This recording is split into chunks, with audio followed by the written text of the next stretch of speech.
Hello, hello! Welcome po sa isang bagong episode ng ating Sikat, Simpleng Katikesis.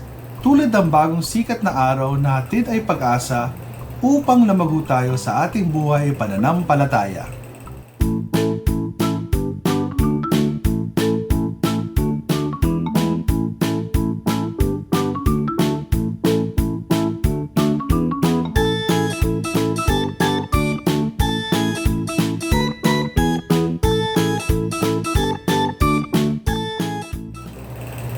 Bibigyan pansin po natin sa araw na ito ang ating tungkulin bilang mga Kristiyano kaugnay ng ating 2023 Philippine Barangay at SK election na idaraw sa October 30. Unang-una na po, ang pagsasadiin ng bumoto ay ating sagradong katungkulan di lamang sa ating bayan kundi sa Panginoon na binigyan tayo ng kalayaan pumili ng mamumuno sa atin.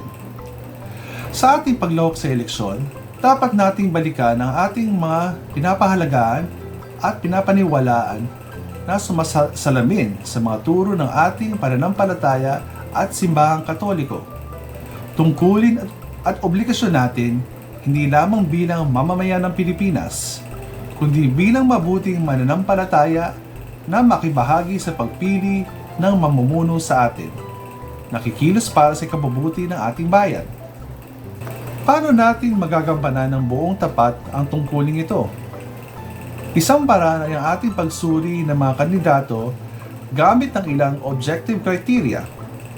Dahil ang kanilang gagawing mga desisyon at pagkilos kapag sila ay nahalal, ay magkakaroon ng matinding epekto sa ikabubuti ng lahat ng isang pamayanan o komunidad. Pumili tayo ng mali at lahat tayo ay mapapahamak.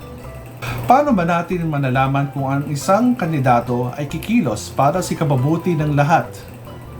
Pinumungkahi namin ang iyong gamitin ang tinatawag na 5 C's upang makatulong sa pag-unawa sa mga kalakasan at kahinaan ng bawat kandidato. The 5 C's. Ang unang C ay conscience o kalinisan na budhi. Ang kandidato ba ay may takot sa Diyos? Sinusunod ba niya ang sinasabi ng kanyang konsensya kung ano ang tama at mali? Siya ba ay matapat at moral ang pagkilos? Siya ba ay may respeto para sa karapatang pantao at dignidad ng bawat tao? Matapat ba at malinis ang kanyang mga pampublikong transaksyon? Ang ikalawang C ay competence. Handa ba niyang gampanan ang gawain batay sa kanyang pinag-aralan? Natapos mga pagsasanay? Kumusta ang kanyang pisikal at mental na kalusugan? Nakapaglingkod na ba siya sa lipunan, maging sa gobyerno at pribadong buhay? May sapat ba siyang mga karanasan para sa tungkulin ng kanyang inaasam? Huwag nating gamitin ng panukat ang pagiging sikat o kilala ng kandidato. Ang ikatlong C ay compassion. Siya ba ay makatao? Meron bang pagmamahal ang kandidato para sa moralita at ang mga sinasantabi ng lipunan? Ano ang mga programa niya na nakatuon sa paghahanap ng matagalang solusyon sa kahirapan at hindi sa pansamantalang dole-out lamang? Panghuli, ang kandidato ba ay elitista o may pagkiling sa mayayaman at may kapangyarihan? Ang ika-4 na C ay companionship. Sino-sino ang kanyang mga supporters at tagapayo? Sila ba ay may integridad at maayos na reputasyon? Ano ang plataporma sa pamahala sa kanyang grupo? Yan ba ay may pangako lamang o may konkretong programa na pamamahala? Ang ikalimang C ay commitment o pananagutan. Ang kandidato ba ay tapat, may paninindigan, at may kakayahang ipaglaban ang kanyang paniniwala? Siya ba ay makabayan?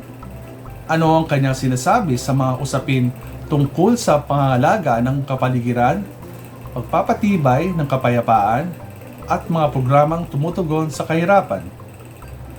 Mula po, narito ang 5 C: conscience, competence, compassion, companionship, at commitment.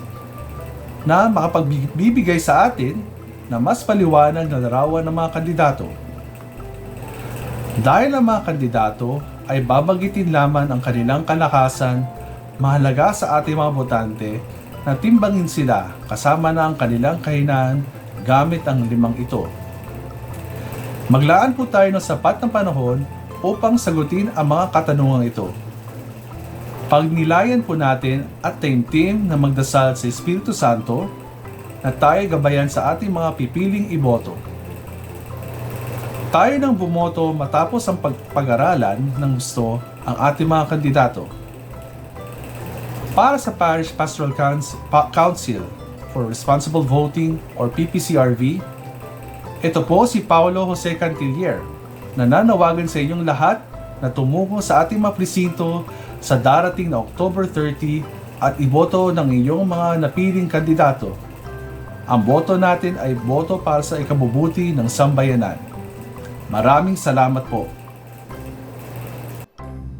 Mga kaparokya, mag-like and subscribe na po sa ating official YouTube channel www.youtube.com/HFPRojas at i-follow na ang ating Facebook page www.facebook.com/HFPRojas.